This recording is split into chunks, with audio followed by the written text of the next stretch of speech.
Hello, it is Rachel, and I don't know about you, but I know that when I was growing up, I learned that if something is bothering you, if you're facing a challenge or an obstacle, you just sort of have to suck it up and try to get through it. And if you learn that lesson as a child and now are trying to suck it up and get through things as an adult, maybe that lesson is serving you well. But I'm finding that for many of us, that suck it up and get through it is not serving us so well right now. And what's happening is all of the things that are bothering us are building up and starting to bleed out more and more. And it's creating what I call cycles of yuck. So let's see if you can relate to some of these cycles of yuck. Maybe one of the things that's starting to build up is that you've been spending so much time with your children, and maybe they're antsy because they can't get out and they can't do as much, they can't see their friends. So their behavior is becoming more negative. They're being more disrespectful, they're fighting more, you're getting into arguments over screen time. That's all building up inside of you. So what's happening, because it's built up, is that you're reacting in a way that probably isn't very effective. You're less patient now. You're yelling more now. You're taking away things more now. And your response is creating more negative behavior in your children, which is creating more negativity in you. It's this buildup that is causing this cycle of yuck that a lot of us are stuck in. This buildup and this cycle of yuck may also affect your productivity. Maybe you have a lot of things that you have to get done, a lot of demands on your time.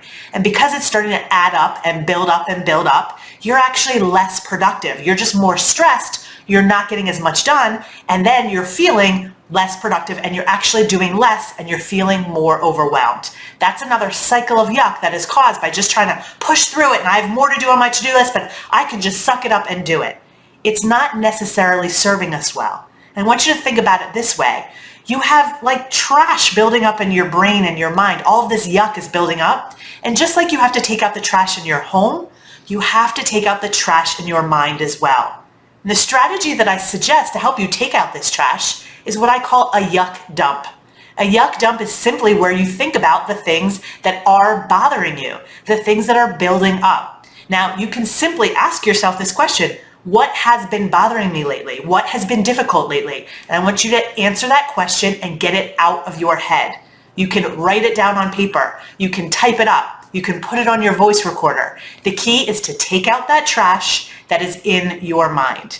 Now, there are some next steps you can do once you've taken that trash out, and I actually talk about those in my latest podcast episode. But what I will reassure you is that yuck dumps are not meant to be wallowing. They're not meant for us to feel bad about ourselves or, have pity for ourselves. What it really is about is being able to move to the more positive. Because if you want to take action and be more productive and improve your relationships, you have to make the space to do that. Right now, what's taking up space is all of that yuck, all of that trash. You remove that, and then you're able to address it, and you're able to move beyond the space where you are now, which doesn't feel so good and keeps getting you caught in these cycles.